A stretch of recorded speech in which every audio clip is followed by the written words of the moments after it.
عايز تقوم براند اي كوميرس؟ تمام.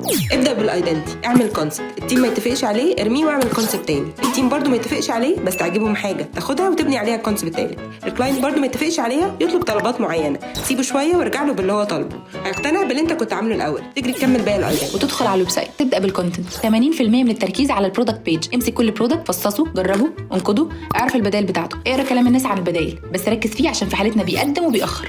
خد نفس عميق، كفايه. هتلاقي الثغرات اللي تدخل منها لدماغ اليوزر ظهرت قدامك زي الشمس. شوف لو واقف بنفسك قدام حد هتبيعه له ازاي. اعمل ستراكشر، لف على باقي التيم، خد فيدباك، عدل، خد فيدباك، عدل، خد ابروفل، ابدا كرييشن. خلصت الكونتنت بتاع اول برودكت في 4 ساعات بس، حلو. اعمل 9 برودكت بيجز التانيين، خلصتهم اطلع على الهوم بيج، ابني ابسط ستراكشر يوصل اليوزر المشترك ما بين اللي هو عايزه واللي انت عايزه. ادخل على الباسيف بيجز اللي هي الاباوتس والبوليسيز واللازم منه. خلصتهم كلهم، اهم حاجه ما تكتبش رؤيه ورساله، ما حدش بيقرا الدباجات. بدل ده احكي لهم بالبلدي البيزنس بدا ازاي. خلصت الكونتنت كله، اطلع على اليو اي، اعمل واير فريم، خد فيدباك، عدل، خد فيدباك، عدل، خد ابروف. ابدا في الديزاين، جهز الفيجوالز، قصص الكونتنت، رصص الكونتنت. هيجوا بتوع الكونتنت يتخانقوا معاك بس شويه وهيهدوا يطلعوا لك فيرجن اخف. هترجع تعدل في اليو اي، ابروف. غريبه. ابدا تنفيذ اليو اي ديزاين، حدد البلاتفورم، ولو وورد بريس حدد البيلدر، اخترت اليمنتور، حدد البلجن، سمي اللي وابدا. بعد 10 دقايق هتلاقي النور قطع. ما تتعصبش، خد نفس عميق واعتبر نفسك في بريك لمده ساعه. اعمل كل اللي نفسك فيه عشان اول ما النور يرجع مش هنقوم من مكاننا. النور رجع، السايت وقع، كلم الديفلوبر، هيقول لك في اوتوماتيك ابديت حصل في بلجن معين ضرب الدنيا، هيرجحوا لك وتدخل تكمل. هتخلص بعد حوالي 30 ساعه. هتخلي التيم يتست، هتبعت مسج على الجروب هيرد عليك ب 10 كلهم باجز وحاجات ضرب. تدخل تاخدهم واحده واحده. خلصت اعمل ببلش.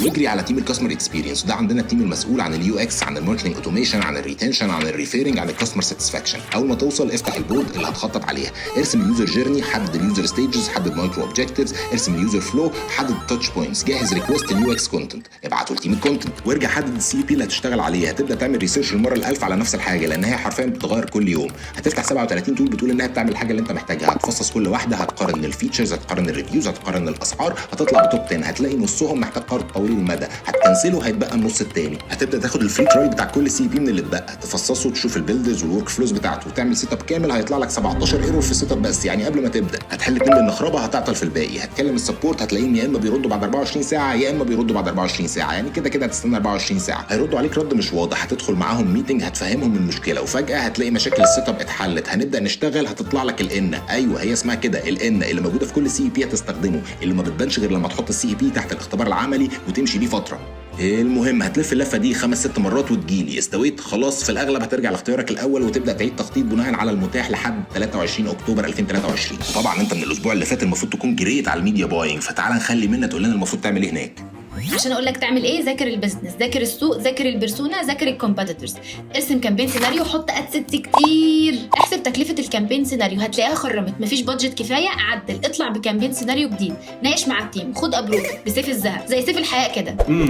تمام كمل. اعمل ريكوست بالكونتنت المطلوب، الكونتنت خلص، الديزاينرز خلصوا، الفيديو برودكشن رندر، استلمت كل حاجه، نفذ الكامبين، ادخل ليرنينج فيز، بادجت مش كفايه، اوردرات قليله، اغرس في الليرنينج فيز، رستر الليرنينج فيز، علي البادجت، هتنزل في الاول، هتخرج من الليرنينج فيز، هتلاقيها ظبطت، هوب الكروت هتقف، مش هتلاقي غير انك تغير البريبيد اكونت. هتاخد نفس عميق قوي وهتعيد كل اللي فوق بقى من الاول واحده واحده، وهتسمي الله وتبدا. هتلاقي التراكنج ضرب بعد ما كان تمام. هترجع للتكنيكال، هينخربوا وهيكتشفوا ان في سيتنج معين في بلجن لسه متسطب هو اللي عمل الدبليكيشن، تقفله وترجع تفتح الكامبين. هتستنى يوم هتلاقي نتائج زي الزفت، هتستنى التاني نفس الكلام، التالت، الرابع، الخامس، السادس، ال27، ال28، وهوب تلاقي الدنيا حلوت وبقت ورديه. وللمره الاولى على مدار 3 شهور تبدا تاخد نفسك والتوتر يقل، ومره واحده تلاقي البيمنت ميثود الوحيده المتاحه في بلدك وقفت. طبعا ده مش كل اللي حصل، ده اقل من الربع، بس مساحه السكتش ما تسمحش لاكتر من كده. وبكده نكون خلصنا الهوك، فيلا بينا نبدا الحلقه واللي هنشوف فيها جزء كبير من التنفيذ العملي اللي خرج مننا على مدار اول 90 يوم في الاكونت. من اول طريقه تفكيرنا في الديزاين والخطوات التفصيليه والبرين ستورمينج في كل الكونتنت اللي انتجناه، للباكجينج، للكوميرس سايت او السوشيال ميديا كونتنت، وتحليل لكل بيس اوف كونتنت بناء على نتائجها في الادز. وكمان هنتكلم عن ازاي نفذنا الكوميرس سايت والبلجنز اللي استخدمناها، واكيد هنعدي على الكامبينز اللي عملناها بتحليل للداتا بتاعتها. كفايه مقدمات ونبدا على طول مع هدى والباكجينج كونتنت.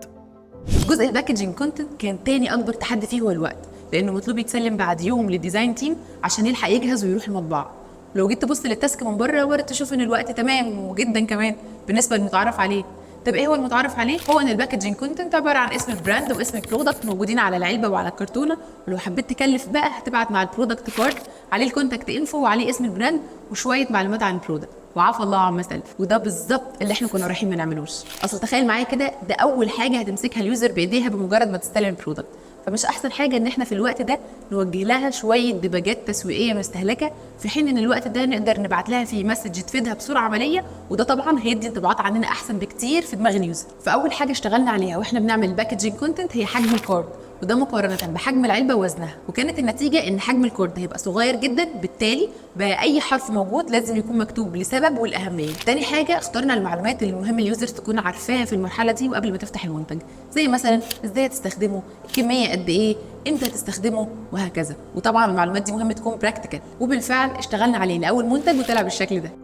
في معلومات مهمه، بس لما بصينا عليه تاني لما خلص لقيناه صح بس الطريقه ممله، وده كان اكبر تحدي قابلنا، لان الطريقه فعلا صح بس عاديه.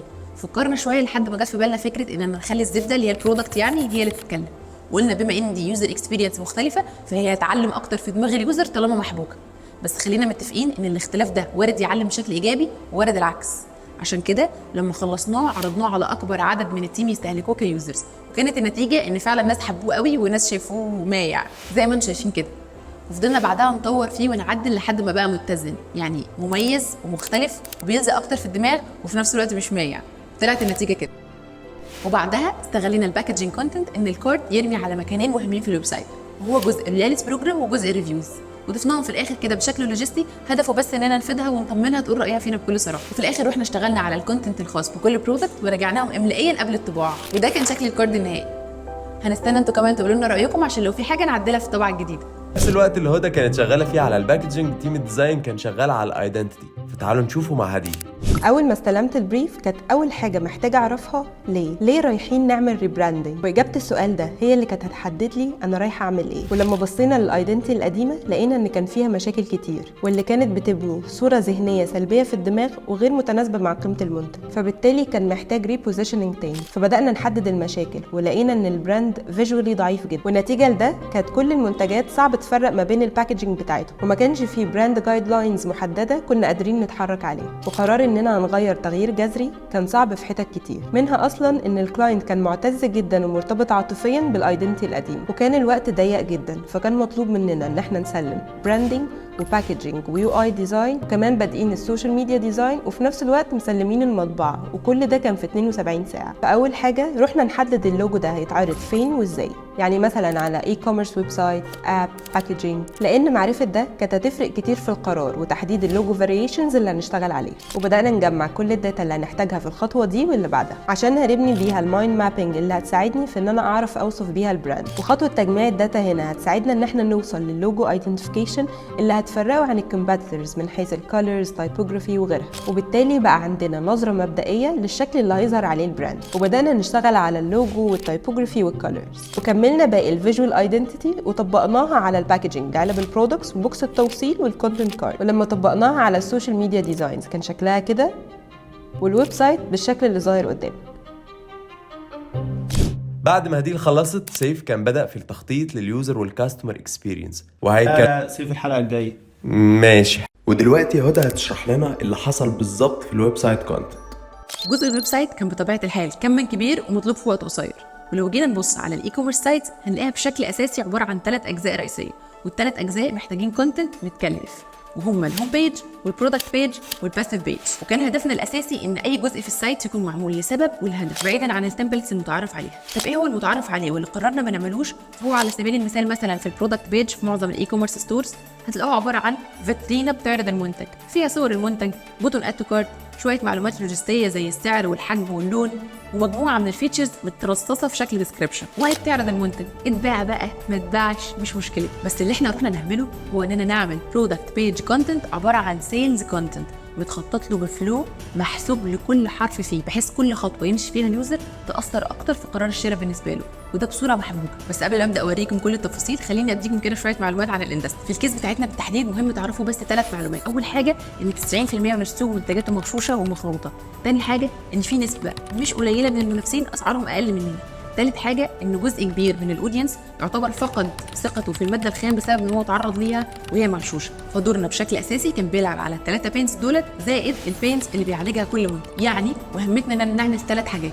اول حاجه نقنعه ان منتجاتنا اصليه ومش مغشوشه، تاني حاجه نقنعه برضو ان اسعارنا منطقيه ومناسبه بالنسبه للي بيقدمه السوق، تالت حاجه نرجع لليوزر تاني ثقته في الماده الخام. فمبدئيا وكعاده اي كونتنت بروجكت بدانا باول مرحله وهي مرحله الجاذرينج، ودي طلعنا منها باكتر من حاجه. اول حاجه ان اليوزر مش عارفه تفرق ما بين زبده الشيا الاصليه والمغشوشه، فحضرنا في السكشن ده ريسبراسيتي اليمنت كوبي على هيئه انفوجرافيك. الانفوجرافيك ده هدفه بيعلم اليوزر ازاي تشتري زبده الشيا الاصليه مش المغشوشه عن طريق الاجابه على 8 اسئله محطوطين بشكل محدد وستيكي وسهل الاستهلاك، وده طبعا هيزود ثقتها في المنتج بتاعنا وهيقول لها كده بشكل ضمني ليه اسعارنا اغلى. ومن الحاجات برضو اللي طلعنا بيها من مرحله الجاذرينج عن طريق السيرش والتنقل في جروبات الفيسبوك والداتا اللي طلعنا بيها من فريق السيلز هو ان في السوق نوعين زبده شيا، زبده شيا صفراء وزبده شيا عادي، واحنا بنقدم النوع الافضل فيهم.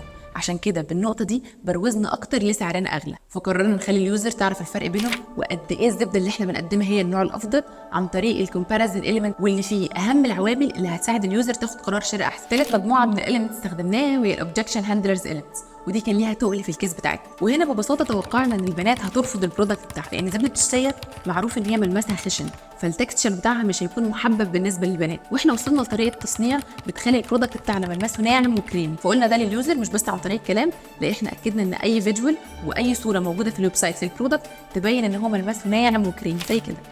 ومن اهم الكروت اللي كانت معانا واشتغلنا عليها هي اراء العملاء اللي استخدموا المنتج بتاعنا وحبوه، وهنا جه دور السوشيال بروف اليمنت واللي اخترنا منها اللي بيبروز 3 حاجات. اول حاجه ان المنتج بتاعنا طبيعي وامن، تاني حاجه ان نتائجه مفاجاه ومش متوقعه بالنسبه لليوزر، يعني بتطلع نتائجه اكتر من اللي هم متوقعين، تالت حاجه ان المنتج بتاعنا اصلي ومش مغشوش. ولان عندنا 2 بيرسونا هم الامهات والبنات فصلنا الريفيوز بالشكل ده عشان تبقى بيرسوناليزد اكتر وكمان تبقى مختلفه عن طريقه العرض العاديه للريفيوز، وكده كمان اكدنا ضمنيا ان المنتج بتاعنا امن تماما بدليل استخدامه للاطفال من عمر 1.5 سنة. وهنقول لكم قدام ازاي اشتغلنا على تحضير الاليمنت ده بحيث نحفز ونشجع اليوزر انها تدخل تعمل لنا فيدباك وتقول لنا رايها في المنتجات اللي اشتريتها. بنفس المنتاليتي اشتغلنا على الهوم بيج وعلى الباسيف بيج اللي مع الاسف اوقات كتير بيكون الكونتنت بتاعها معمول عشان ما يتقريش، يعني محطوط كده لحفظ ماء الوجه، وزي ما اتفقنا من البدايه ان احنا عايزين اي كونتنت يكون معمول في الويب سايت يكون معمول لهدف. ففي حالتنا مثلا في الاباوتس قررنا نحكي فيها لليوزر حكايات ونقول له ايه المشاكل اللي قابلتنا في كل مرحله وعالجناها ازاي وازاي ده اثر على البرودكت والنتيجه كانت عامله ازاي في الاخر وهكذا. فجمعنا اجابات الاسئله دي من الكلاينت وجمعناها في شكل قصه مختصره وطلعت بالشكل اللي انتوا شايفينه ده. بس كده. صحيح، اعمل لنا كومنت وهنبعت لك نسخه من السايت تقدر تقول معمول لها اكس راي فيها تحليل لكل السيلز اليمنت واليو اكس اليمنت الموجوده في الويب سايت. حسام بقى هيشرح لنا الخطوات والهاو تو اللي نفذنا بيها الكوميرس سايت، وسايب هديه حلوه لكل اللي مهتم بالجزء ده في مجالنا. ازيكم؟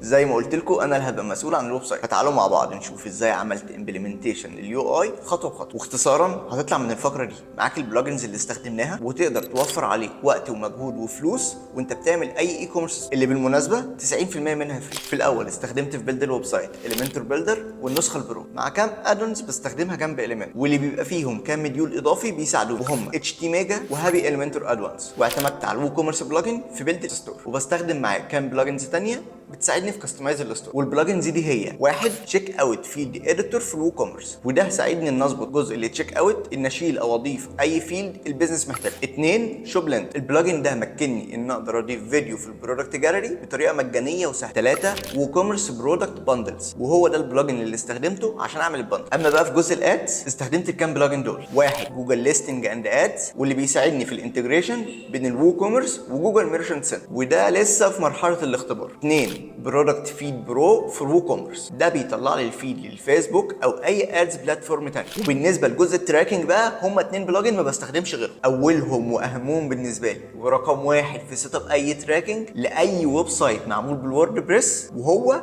جي تي ام في الورد بريس. البلجن ده حرفيا عبقري، تقدر من خلاله تعمل سيت اب للكونتينر بتاع الجي تي ام بتاعك، بس دي حاجه عاديه انا عارف. العبقريه بتاعته انه يقدر يبوش في الداتا لاير داتا كتير جدا سواء عن اليوزر او البيج او البرودكت، حرفيا بيديك داتا زي الكنز تقدر تستخدمه. ده غير ان معاه انتجريشن مع الوو كوميرس، يعني ايفنت الاي كوميرس بتوصل بسهوله جدا عشان تقدر تستخدم. تاني واحد وهو بيكسل يور سايت، وده بستخدمه عشان اعمل سيت اب للفيسبوك بيكسل. في ميزه كده بيخليني اعمل تراكنج للكونفرجن اي بي اي بكل سهوله ممكنه، وكمان في انتجريشن بينه وبين الوو كوميرس بيخليه يتراك الاي كوميرس ايفنت ويبعتها للفيسبوك. كده الويب سايت بقى جاهز واقدر انفذ اليو اي. قبل ما ابدا في تنفيذ اليو اي بحاول اظبط البريسيت بتاعي باقصى قدر ممكن عشان يسهل عليا الدنيا وانا ببني البيت. والبريسيت ده بقى انا ببقى مستلمه في فايل اليو اي، واللي هو عباره عن الفونتس المستخدمه واحجامها والمسافات واحجام البيدج والميرجن يمين وشمال والمسافات بين السكاشن وبس. زي ما انتم شايفين اليو اي وتنفيذه النهائي، واللي تقريبا خد مني 30 ساعه، وعملت فيهم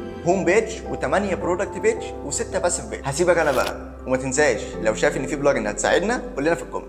اسراء وحسام بعد كده بدأوا في التخطيط والسيت اب للاوتوميشن ده برضه هنشرحه الحلقه الجايه. ماشي. اما بقى عن البرودكشن فبدأنا فيه على طول عشان ما تيجي احكي لكم.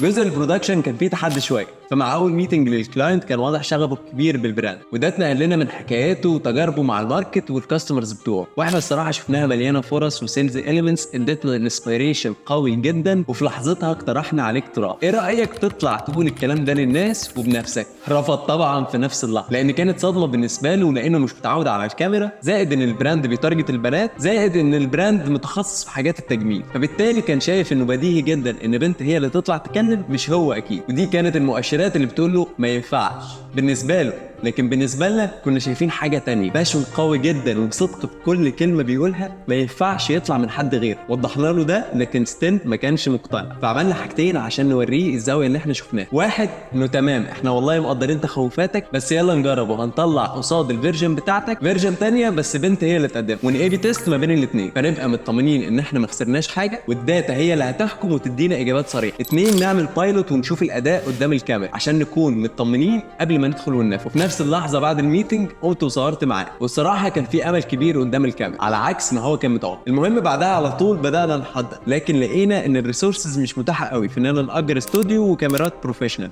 لان ده هيحتاج سيوله مش قليله. لكن ده ما وقفش الموضوع، لان احنا عندنا تجارب وخبره مش قليله في الموبايل برودكشن، لان 100% من انتاجنا في الشركه بالموبايل. وكمان اوقات كتير الكلاينتس بيطلبوا مننا شغل بالموبايل برودكشن، لان البادجت بتاعته بتكون معقوله والكواليتي برضه معقول. وقررنا نعمل لوكيشن بسيط جدا وسريع جدا جدا في الاستوديو بتاعنا، فطبعنا الجرافيك باترن بتاعت البراند ولزقناها في الباك جراوند، واشترينا كام بيس كده للديكور، وعملنا الشوتنج سيت اب. والحمد لله النتيجه كانت معقوله جدا. في الوقت ده بشكل موازي كنا بنحضر للكونت، وبعدها رجعناه وعملنا بروفات وصورنا على طول. طبعا كان في صعوبه شويه في التصوير لان الكلاينت اول مره يصور، بس الحمد لله قدرنا نطلع تيك حلو وطبيعي زي ما بيقولوا بالظبط. وكمان كملنا اديتنج على الموبايل وخلصنا 6 فيديوز وعملنا ببلش. عدى يومين 3 اسبوع اسبوعين والكامبين خدت حقها في الداتا بما فيه الكفايه، والنتيجه كانت مفاجاه بالنسبه للكلاينت وثاج لايف بالنسبه لنا. الفيديو اللي صوره الكلاينت كان اقل CPA مقارنه بالباقي اللي صورته الموديل، وده توفيق من ربنا اكيد، ودلاله على ان في حاجات كتير دماغنا بتقول لنا عليها لكنها على ارض الواقع حاجه تانية. الكونتنت اللي اتعمل في ال3 شهور هنتكلم عنه بالتفصيل اخر الحلقه. اما بدايه انتاجنا في كونتنت السوشيال ميديا ادز لو تفتكروا كان عباره عن مسابقه بيني انا محمود وهدى وسيف، والحكم كان منا والسيستم. فمين عمل ايه ومين الوينرز؟ تعالوا نشوف. زي ما سيف شرح لكم في الحلقه الرابعه عن الاستراتيجي اللي هنشتغل بيها في الادز، ووضح لكم ليه هنمشي بالدايركشن ده واللي هو الكرييتيف تيستنج فقط بدون التفكير في الاودينس تمام. انا بقى دلوقتي هوريكم جزء من ازاي تم تنفيذ ده على الارض. اي تيست او اكسبيرمنت في الدنيا بتبدا بسؤال ما ينفعش نجاوب عليه لا بالاراء الشخصيه ولا بالتوقع ولا بالخبره، سؤال ما يتجاوبش عليه غير بالداتا. واول سؤال جه في بالنا واحنا بنبدا تخطيط للكونتنت هو هل نركز على البرودكت ليفل ولا البراند ليفل؟ لان في البرودكت ليفل هنمسك منتج نعمل الكونتنت بتاعه، وده هيبقى تاثيره قوي على المتلقي لان احنا هنبقى بانين الكونتنت على بينز محدده ولاعبين على الوتر الحساس، فبالتالي فرص الكونفرجن ريت اعلى. ولا نشتغل على البراند ليفل فيبقى عندنا فرصه نشتغل على الثمان برودكت بتوعنا بس بطريقه جينيريك حبتين، وبالتالي هيكون في فرصه افريج اوردر فاليو اكبر، وبالتالي هيكون عندنا رؤاس اعلى. نص التيم كان شايف الراي الاول ونصه كان شايف الراي الثاني، ولكن زي ما اتفقنا راينا لا قيمه له قصاد الداتا، وبناء عليه زي ما شفت في الحلقه الرابعه قررنا نعمل التاج. لكل اتجاه من الاثنين هيتعمل دايناميك اد مكون من 3 فيجوالز، 3 هيدلاينز، 3 برايمري تكست. وقررنا زي ما عرفتوا في الحلقات اللي فاتت اننا ننتج الكامبين دي في اطار مسابقه بين محمود وهدى وسيف، كل واحد فيهم هيعمل فيجوال في البراند ليفل وفيجوال في البرودكت ليفل، وهكذا التكست والهيدلاين. ودلوقتي هوريكم الكونتنت نفسه بالتفصيل، وهقول لكم ايه من الكونتنت اسيتس اللي هتشوفوها ايه حقق رؤاز اكتر، ومين الكرييتور اللي عامله، وهقول لكم في الاخر ايه اجابه السؤال اللي اتبنت عليه التجربه. بس ركز قوي في الحته دي عشان عايزينك بعد ما تشوف الكونتنت بتاع كل واحد وقبل ما تعرف النتيجه تنزل تتوقع في الكومنتس مين الاسيتس الكسبان. دلوقتي هعرض لك الكونتنت وهجيب لك كل واحد من الكرييتورز يشرح لك هو ازاي عمل التكست والفيجوال بتاعه. يلا اشرحوا لنا ليه كل واحد عمل الكونتنت بالطريقه دي، وهنبدا بالبراند ليفل. بص، في الديزاين اعتمدت على تكستوال هوك بس، وده كان عباره عن انترودكشن لكور البراند. في البرايمري تكست حكيت قصه البراند كلها بشكل مختصر، ويعني عملت انجكشن ل 13 سيلز اليمنت، وده يمكن يكون كفيل انه يخلق فضول تجاه انه يشوف البرودكتس ويعرف اكتر عن البرودكتس. وجيت في الهيدلاين وقررت ان اوجه اليوزر بشكل مباشر انه يروح يشوف المنتجات في الشوب. في جزء الفيجوال اعتمدت على تكستوال هوك مباشر يبين الكور، والبرايمر تكست كان تو ذا بوينت مركز على اجابه سؤال احنا ليه مميزين عن كل المنافسين، واستخدمت معاه سوشيال بروف اوفر ومستفز كفايه ان الناس تقف عنده. اما الهيدلاين كان عباره عن توجيه مباشر للبيج. بالنسبه للبراند ليفل كنت معتمد يعني ان النمره اللي كانت موجوده كانت في البرايمري تكست. الديزاين في الاول يعني كان معتمد على كارت ان احنا الوحيدين المتخصصين، وده يعني عادي فير. البرايمري تكست كان معتمد على سوشيال بروف في اول الكلام، فباين unexpected جدا، لان هو الطبيعي انك تلاقي حد داخل بيقول لك احنا دلوقتي معانا مش عارف ايه وهنقدم لكم مش عارف ايه. لا، حد بيتكلم اوريدي بطريقه مش طبيعي ان البراند يكون بيتكلم بيها. فده كان البدايه بتاعه البرايمري تكست، كان جزء كده سطرين ريفيو، بعدها contextual content حوالين الريفيو ده ليه هو معمول كده وليه احنا بادئين بيه، وبعدها بقى الكونتنت الطبيعي اللي بيعرض الاليمنتس الاساسيه اللي على البراند ليفل. يعني في الهيدلاين كان الاعتماد على الارجنسي بالتحديد، لاننا في فتره احنا عارفين فيها ان احنا الاسعار كده كده هتغلى. فانا يعني الارجنسي هنا مخلوقه فطريا، مش محتاج اعملها او اخليها مصطنعه، لا هي اوتوماتيكلي الدنيا كلها اصلا يا دوب اللي يلحق يشتري حاجه يشتريها. فكان بس استخدامي في الهيدلاين اعتمادي على الارجنسي element بس كده. بعد ما شفت الكونتنت وسمعت وجهة نظر كل واحد عن الكونتنت بتاعه، تعال اقول لكم نتيجة جزء البراند ليفل. بالنسبه للفيجوال الفايز كان الفيجوال بتاع هدى، بالنسبه للبرايمري تكست الفايز كان البرايمري تكست بتاع محمود، وبالنسبه للهيدلاينز كان محمود برضه. لازم تشوف اخر الفقره دي علشان في حاجه ممكن تتلخبط فيها وانت بتختار الوينرز. نيجي للبرودكت ليفل، وبنفس الطريقه هنشوف زاويه كل واحد في الكونتنت اللي عمله. الجزء بتاع البرودكت ليفل ده بقى كان فيه لعبه كده عملتها شويه. انا كنت شفت التكستوال هوك بتاع سيف قبل ما ابدا كونتنت عندي، وكان عندي تساؤل هل لو استخدمنا الرقم الأكبر قبل الرقم الأصغر وزي ما انتم شايفين قدامكم، هل هيحصل فرق عند اليوزر ولا لا؟ هل ده تأثيره أكبر أو مش أكبر؟ هل ده تأثيره على اليوزر أحسن ولا لا؟ وعشان كده يعني استغليت على طول وعملت فليب لنفس الكور مسج أو نفس الكوبي بتاعته، بس عملت لها فليب بس مش أكتر. وأنا بعمل سيرش اكتشفت حاجة مهمة جدا، وهي ان كل برودكت في السوق ليه ميزة ميزتين، لكن البرودكت بتاعنا او اللي احنا شغالين عليه يعني يعتبر يعني في كل المميزات مجتمعة. فاستغليت النقطة دي واعتمدت عليها في صياغتي لكل الكوبي يعني او البرايمري تكست.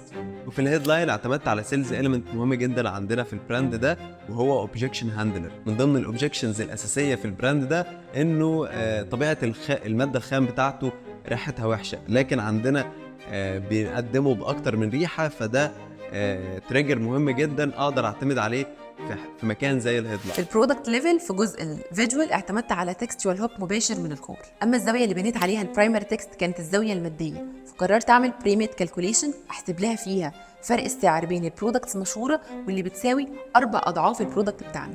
بس عشان ما يكونش الكونتنت حاد ومادي قررت اغلف ده بكليمز اليمنت تبين ان المنتج طبيعي وغني وهكذا.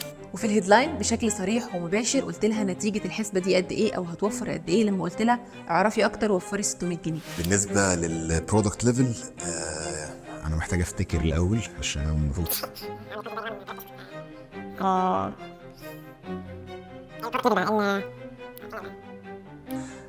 البرودكت ليفل بقى.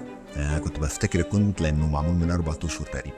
في البرودكت ليفل كان الاعتماد الاساسي في او النمره كانت معموله فين؟ كانت معموله في الفيجوال المره دي مش زي البراند ليفل. كانت مبنيه على بيهيفير بشوفه بيتكرر كتير جدا وكل البنات مجمعين عليه، وهو ان الواحده بتبقى ماشيه بكريم ترطيب كل شويه تقعد تطلع وتدهن وتدخل ساعه تفوت وتطلع وتدهن وتدخل وهكذا. ومن هنا بان ان في كونتراست في البيهيفير بتاع استخدام المنتج ده، استخدام البديل بقى اللي هو يعني بتاعنا عن المرطب الطبيعي.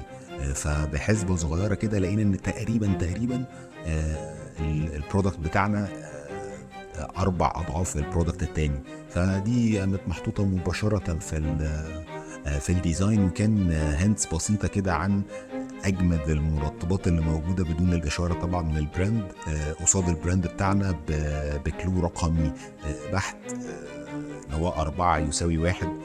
فده كان الأساس بتاع الفيجوال. بالنسبة للبرايمري تكست ما كانش اكتر غير ان هو بيخدم على الكونسبت الموجود في الفيجوال. بالنسبه بقى للهيدلاين كان تو ذا بوينت جدا ولوجيستكس بحته. الحاجه دي قد ايه وبكام عشان نخلص، اللي هو الموضوع مش محتاج كلام وتزويق يعني. بس ده كله. يلا بسرعة نشوف النتائج ومن بعدها اختيار الوينرز. وعشان نسيبكم لباقي الحلقة مع تفاصيل حاجات عملناها كتير في تأسيس البروجكت. بالنسبة للفيجوال في البرودكت ليفل الفايز كان الفيجوال بتاع سام. بالنسبة للبرايمر تكست الفايز كان التكست بتاع محمود. بالنسبة للهيدلاينز الكسبان في ال3 دول كان تايتل وورد.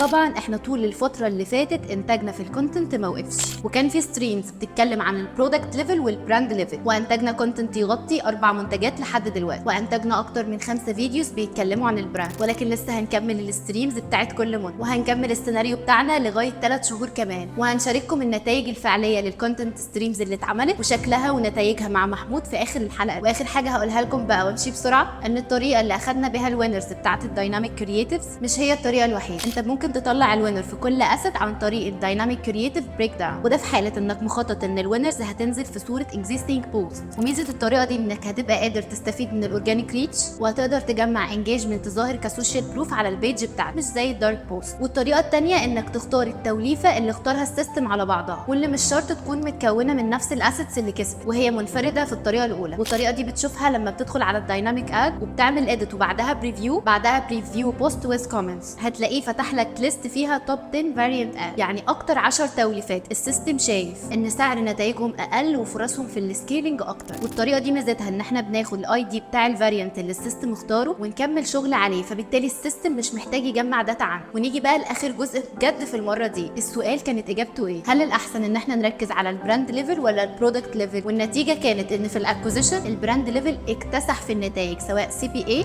افريج اوردر فاليو او رو از، ولكن على غير المتوقع البرودكت ليفل اكتسح في الريتارجتنج. وكنا في الفتره دي فاصلين الاكوزيشن عن الريتارجت، ولكن ده اتغير تماما وهتعرفوا في الحلقات اللي جايه. وكده هكون خلصت الجزء بتاعي. واخيرا ايه اللي حصل في الكونتنت؟ في الجزء اللي جاي انا هشرح لكم تفاصيل الكونتنت اللي تم انتاجه في اول 3 شهور في البروجكت، وهعرض لكم بالظبط ايه اللي عملته في الجزء ده وازاي عملته ونتيجته كانت ايه. بالتحديد كان مطلوب 2 كامبين ل2 برودكت في الشهر بيتم اختيارهم من السيلز تيم. احنا دلوقتي في نهايه ثالث شهر، يعني 6 كامبينز. في كل كامبين هشارككم ازاي فكرت في الكامبين، الكونتنت بتاع الكامبين ونتائج الكونتنت. وخلينا نبدا على طول بدون مقدمات. وانا ببدا كل كامبين ما بكونش عارف هنعمل ايه فيه، وده الصراحه اللي بيخلي اللعبه ممتعه، اللي هو كل ما اكون بعيد عن التمبلتس بلاقي دماغي شغاله في الاتجاه الصح. المهم البدايه كانت مع منتج التصفيف. في مرحله الجاذرنج واللي بشوف فيها الكومبيتيتورز معتمدين على ايه، لقيت ان 90% تقريبا معتمد على حاجتين، انه يقدم المنتج بتاعه على انه منتج سحري او انه معتمد على ديسكاونت. وصراحه كده لو دخلنا في الثانيه المقارنه مش كسبان، لكن الاولى فيها فرصه، وهي ان نعتمد على كسر الباترن والدارج بكور مسج بتقول المنتج طبيعي مش سحر. وعندي بقى 3 فرص في الديزاين هجرب بيهم انهي تاثيره في الاتراكتيفنس اقوى باعتمادي على اختلاف التكستوال هوك في الديزاين. فواحد هيبقى مبني على انتروداكتوري للمنتج، والتاني مبني على الكور، والتالت دايركت.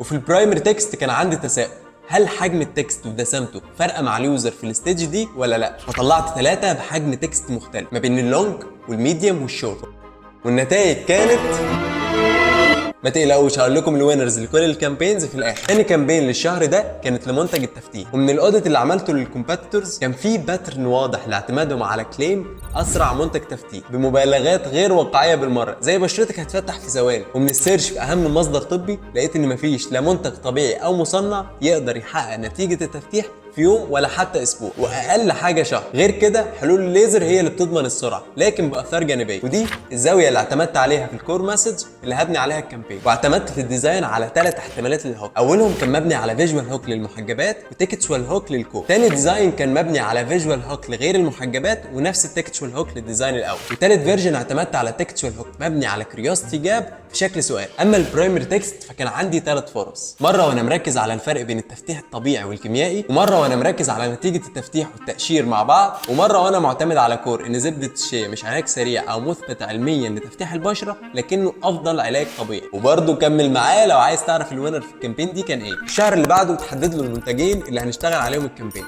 وهما منتج التقشير ومنتج الهالات. وبدات بمنتج التقشير، وفي مرحله الاوديتنج ظهر انسايت مهم جدا، وهو ان المنتج يونيك جدا قصاد المنتجات التانية في السوق، لانه مقشر طبيعي وتاثيره قوي وسريع قصاد المنتجات الطبيعيه في السوق. ومن الناحيه التانية ملوش اثار جانبيه زي التقشير الكيميائي، لكن زي ما في جزء من نتائج البرودكت سريعه في نتائج بطيئه، وده مش بس على المنتج اللي انا شغال عليه، كل المنتجات الغير كيميائيه جزء من نتائجها بطيء لكن ما حدش بيقول ده. وهنا كان عندي فرصه ان بروز النتائج البطيئه والسريعه مع بعض بشكل صريح، وده هيفيدني في حاجتين، الاتراكتيفنس لان غريب ان حد يقول على نتائجه بطيء، وطبعا في التراست. فالكور مسج اللي هبني عليها الكامبين دي ان ده الحل الابطا والاسرع لتقشير البشره. وطلعت ب3 ديزاين باختلاف الفيجوال والتكستوال هوك. الاول معتمد على فيجوال وتكستوال هوك انكسبكت، والتاني تكستوال هوك للكور وفيجوال هوك انكسبكت، والتالت امنت نفسي بالكليم المستهلك عشان في احيان كتير ده نتائجه بتكون احسن، وبرده الفيجوال هوك كان انكسبكتد. اما بقى عن البرايمري تكست كان معايا 3 فرص، 1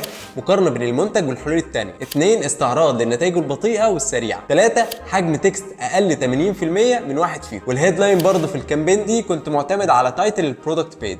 واما عن كامبين الهالات فكان معايا من السيلز نمره اقدر اعتمد عليها، اللي هي ايه بقى؟ ان منتج الهالات نتائجه بتبان بسرعه جدا في خلال 30 يوم. هو ده الكور اللي هعتمد عليه. جربي المنتج ولو ما جابش نتيجه في خلال 30 يوم اطلبي استرجاع فلوسك. هي خطر شويه بس فيها بوتنشال عالي جدا، عشان تدخل عامل زي عدم الالتزام بتوجيهات الاستخدام ممكن يضربنا في معنى، لكن ما عرضتهاش على الكلاينت غير لما حطيت الشروط اللي تامنت سواء في الطلب او الاسترجاع. وبعد ما اخدت الابروفل عملت 2 ديزاين بنفس التكستوال هوك مع اختلاف ترتيب الجمل، وده لاني ما كنتش قادر احدد انهي فيهم ممكن ياخد اتراكشن اعلى. وكان عندنا ريفيو للمنتج في شكل فيديو اعتمدت عليه كفيرجن وضفت ليه الكور مسج بتاعتنا كهوك. واما البرايمري تكست فكان عندي فرصتين والفرق بينهم هو الكونتنت ديبث، واحده دايركت وواحده ديتيل. في الهيدلاين اعتمدت برضو على وينر في كامبين اللونش واللي كان مبني على كريوستي جاب حوالين تفاصيل المنتج. شهر 9 كان مطلوب 2 كامبين بس المره دي مش ل2 برودكت، واحده كانت لمنتج التساقط، والكامبين الثانيه كانت ريكويست مباشر بفيديو كامبينز، لاننا حتى الان ما عندناش فيديوز للمنتجات على ارض الواقع وده مخسرنا فرص مش قليله. فاللعبه هنا في الفيديوز هتتبني على اليمنتس الهابتيك ايمجري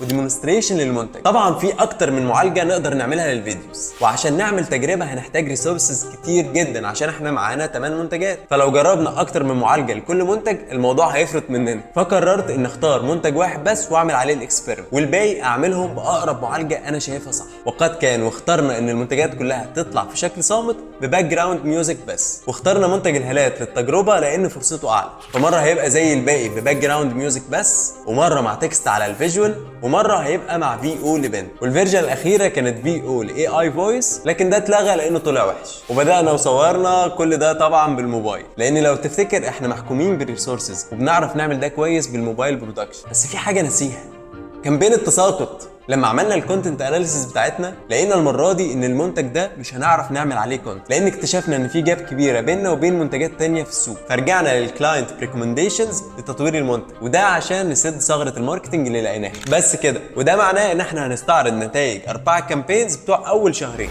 نتائج التست دلوقتي هتكون عباره عن ايه هي الكرييتيف الوينر او التوليفه الوينر اللي السيستم اختارها بناء على انه شاف ان هي فيها فرصه اعلى للكونفرجن باقل كوست واعلى رؤاس. بس قبل ما نبدا في نتائج التست، محتاج منك تقول لي كماركتر كنت متوقع الوينرز زي النتائج اللي هنقولها ولا لا. اما عن توليفه السيستم فكانت في اول كامبين لشهر 7 واللي كانت عن منتج التصفيف، الوينر كان للشورت فيرجن. الصراحه كده كنت متوقع ان اللي هيكسب في البرايمري تكست هو الميديوم فيرجن، لانها مشبعه لحد ما مظبوط من غير ما تعمل اي كوجنيتيف لود على الدماغ. لكن واضح كده ان الديزاين اللي معتمد على مشاكل الشعر عمل الاشباع ده، فكانت التوليفه على بعضها كافيه. وفي الكامبين الثانيه لشهر 7 واللي كانت لمنتج التفتيح، الوينر ديزاين كان زي ما توقعت، كان من نصيب الفيرجن الثاني واللي كان معتمد على فيجوال هوك قوي جدا. وبالنسبه للبرايمري تكست، الوينر كان من نصيب الفيرجن المعتمد على كور مسج، الفرق بين التفتيح الطبيعي والكيميائي. اما عن الهيدلاين فكده كان واحد بس. نيجي بقى لنتائج شهر 8 واللي كانت عكس المتوقع تماما، لان توقعت من كامبين شهر 7 لو تفتكر ان الوينر في البرايمري تكست